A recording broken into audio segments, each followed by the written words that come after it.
Euh, il y a 2 années, j'ai reçu dans mon bureau un jeune qui arrive dans la précipitation. Il s'assied en face de moi et la question qu'il m'a posée, c'était « Grand frère, est-ce que vous pouvez m'aider ?» Je lui ai dit « Dis-moi ce que tu veux et je verrai si je peux t'aider ou non. » Il prend la parole et me dit que ça fait 3 ans que j'ai obtenu mon diplôme et je suis à la recherche d'un emploi. Même je n'arrive pas à trouver. Aidez-moi s'il vous plaît, grand frère.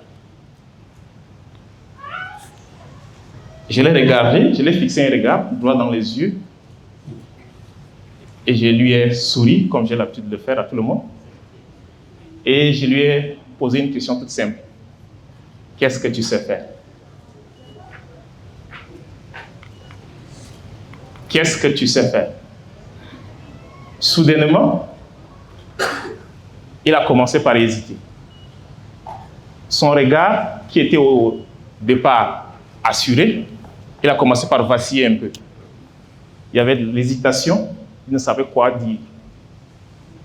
Et après quelques minutes, il a commencé par me citer les diplômes qu'il a obtenus, les formations qu'il a eu à faire, sans être capable de me dire ce qu'il sait faire.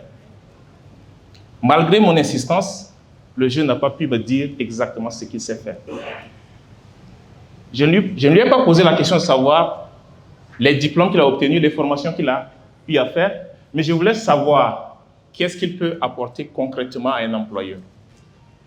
Qu'est-ce qu'il peut apporter à un projet? Qu'est-ce qu'il peut apporter à la société?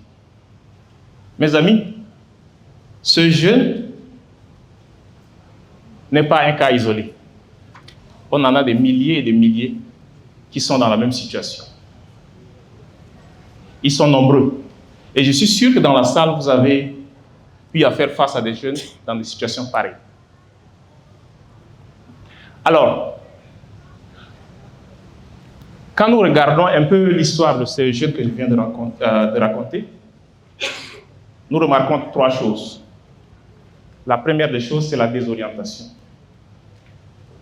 Lorsqu'on vit dans un milieu où on nous dit que tout est tracé, étudie bien à l'école, obtiens ton diplôme et tout ira bien pour toi. Mais soudainement, tu obtiens ton diplôme, tu viens sur le marché de l'emploi, mais il n'y a aucune opportunité pour toi. Tu as l'impression que les gens n'ont plus besoin des compétences que tu as apprises à l'école. Tu commences déjà par hésiter. Et là, la crise d'identité commence par s'installer. Vous vous posez la question, qu'est-ce qui ne va pas? Est-ce que je me suis trompé? Ensuite, il y a la perte de confiance qui s'installe. Lorsque vous avez déposé des dossiers de candidature dans plusieurs institutions, aucun retour. Même si vous êtes convoqué pour des entretiens, à la fin, on vous dit que vous manquez d'expérience, alors qu'on ne vous a même pas donné l'occasion d'acquérir cette expérience-là. Alors, regardons un peu aux statistiques.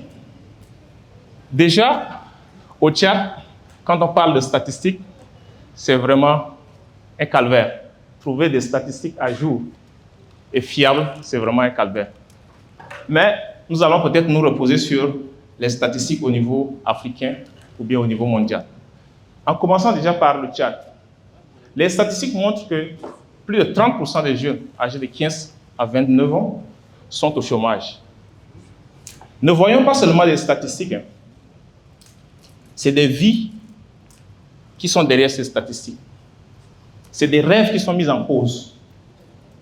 C'est des talents inexploités qui sont là. Regardons un peu au niveau mondial. Les statistiques nous disent que environ 70% des emplois que nous avons aujourd'hui disparaîtront d'ici 2030. Je ne sais pas si le métier de photographe fait partie des métiers qui vont disparaître d'ici 2030. Je ne le sais pas aussi pour vous. Et en même temps, d'ici 2030, il y a des emplois qui vont naître. Et ces emplois n'existent pas encore aujourd'hui. Vous voyez, comment se préparer à un avenir qu'on ne maîtrise pas? C'est déjà un défi pour nous.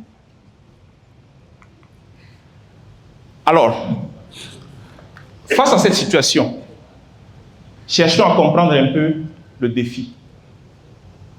Et en cherchant à regarder le défi, cherchons à comprendre le terrain sur lequel nous sommes en train de jouer. Le terrain du marché de l'emploi. Ce marché de l'emploi, il évolue très vite, à une vitesse quelquefois qu'on ne maîtrise même plus.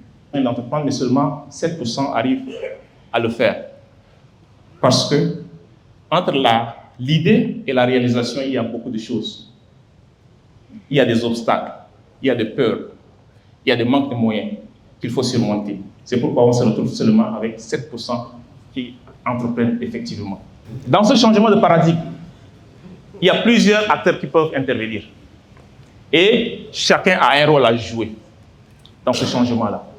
Je commence d'abord par les entreprises. Les entreprises ont souvent des besoins précis. Ils ont besoin des talents opérationnels qui peuvent les aider à augmenter leur productivité.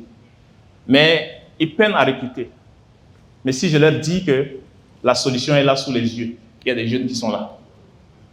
Ils n'attendent plus que la chance. On leur donne la chance, on leur donne la possibilité d'entrer dans l'entreprise, d'apprendre et de pouvoir accéder à des opportunités d'emploi.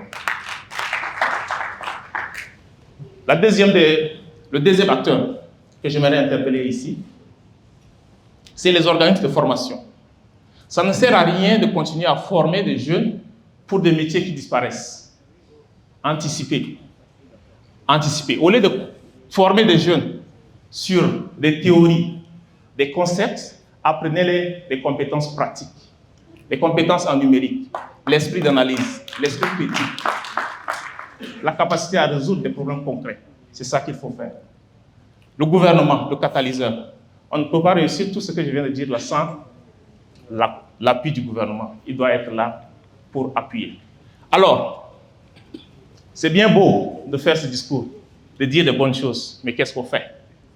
Qu'est-ce qu'on fait? On doit agir, on doit s'adapter et on doit redéfinir la réussite. Le futur ne se prévoit pas, il se construit ici et maintenant avec nous tous. Je vous remercie.